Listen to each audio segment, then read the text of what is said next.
Alexis had been there the week that Michele had had her plastic surgery. When she came out of surgery, how did she look? She looked bad. She was very kind of groggy and in a lot of pain. After the first night of having my mom home, my dad told me to leave.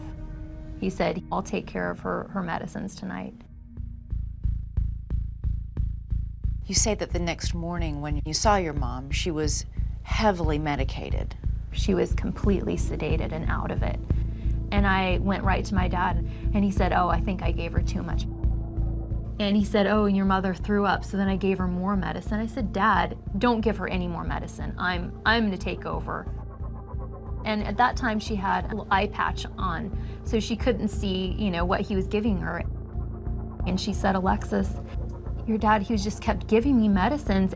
And so she told me, she said, give me each of the pills so I can feel it with my fingers. So if he tries to give me something else, I'll know what he's giving me. And so I did that. I let her feel all the different types of medicines.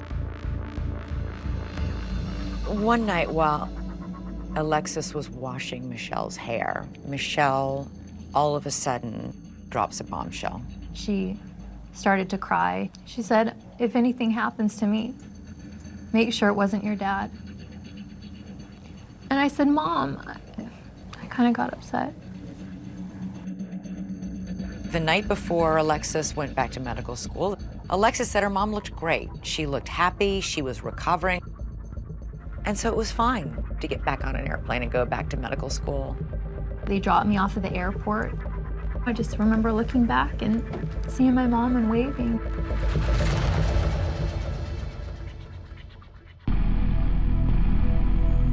On April 11th, Martin went into work as normal, picked up Ada from school, and arrived at the house around 11:35. Ada said my dad told her to go check on your mother. And so she ran in just calling Mommy, Mommy. My dad stayed in the kitchen while she went into the bathroom and found her. And then she screamed for my dad. I was falling in the bathtub. Who's in the bathtub? My wife. Okay, is she conscious? She's not. Can you calm down just a little bit? It was really hard to understand him because he was yelling very hysterically at me. She is unconscious. She's underwater. Okay, did you get her out of the water? I can't. I couldn't let her. Let the water out. Is she breathing at all? She's not. I tried to calm him down and tried to get information from him, but he didn't want to stay on the line with me and he hung up. So we got the phone number, we were able to call him back and he did answer. Okay, sir, the ambulance has been paged. They're on their way, okay? Do not hang up. I need help. Okay, sir, they're on their way. Is your wife breathing? She is not. I am a physician. I got CPR in progress.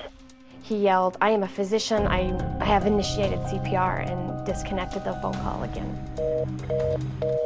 He seemed very irritated at me and bothered that I was even asking him these questions. Okay, do you know how to do CPR? I'm doing it. Okay, do not hang...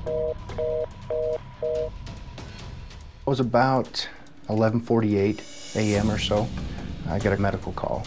A female who had possibly drowned in the bathtub. So naturally, we were going lights and sirens to the call.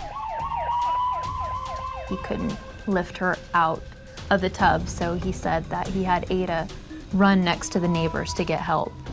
She said, my dad needs some help. I ran in and followed his voice into the bathroom, and he says, I've already called 911. I need a male's help. Martin was kind of standing over her head. Michele was in the tub, and I just immediately went straight to her legs and grabbed her legs, and we lifted her out of the tub and onto the floor.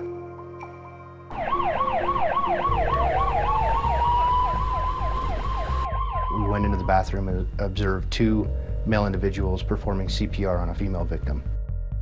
He would calmly be doing puffs of air, and then he would suddenly have an outburst of yelling, why? He actually was pulled aside into another room so EMS could do their job and try to revive her. I could hear him in the background yelling. I couldn't tell if he was upset with himself or at her or at us, but he was upset. That's when Martin MacNeill decides to call his daughter Alexis, who he reaches in medical school. He said, "Your mom, she's in the tub. She's not breathing. I've called an ambulance." And then he hung up. And I just started driving to the airport, and I was just screaming. He killed her. That was my first instinct. He killed her. Before you left, your mom said, if anything happens to me, make sure it wasn't your dad who killed me.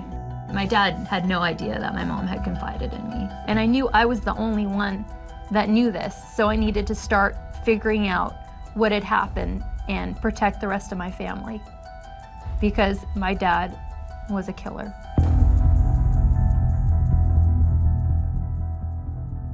She said, "Rachel, Dad murdered Mom. I know he did." Alexis knew right away that there was something off and that this was not just a normal death. I said, "Where's the medicine?" And he said, "I don't know where it is. Check in the garage." When Alexis arrived at the house, the very first thing she wanted to do was count how much medication was left, see how much Michele had taken and what had possibly led to her death. But Alexis gets home too late. By the time she gets home, Martin has had somebody flush all of Michele's medication down the toilet. It was making him too sad to look at, to see this medication. I mean, as soon as I heard that, things were just starting to add up. Everything was adding up. My mom was concerned because rather than spending more time at home, he was spending more and more time away at the office. Michele became very suspicious and confided in her daughter Alexis that she thought that her husband was having an affair. While he was sleeping, I logged onto his phone and printed out all of his phone records. And we found this number that he'd been calling a lot. The name of the person popped out, Gypsy Jillian Willis. We thought it was maybe some like stripper or something. Who's named Gypsy? Gypsy Jillian Willis was a woman that Martin MacNeill had met online. He sent me a message. He asked me what I knew about quantum physics. You bonded over quantum physics? There was just instant chemistry. He was tall, he was handsome, he was very well spoken. Did you know he was married? I did. And that didn't ring any alarm bells for you on the ethics front? Not at that point. I wasn't looking for a serious relationship, and he told me that he had a perfect life, that he had a perfect wife. Martin MacNeill was about to take a flamethrower to his perfect life and his perfect wife. It was all about to be destroyed.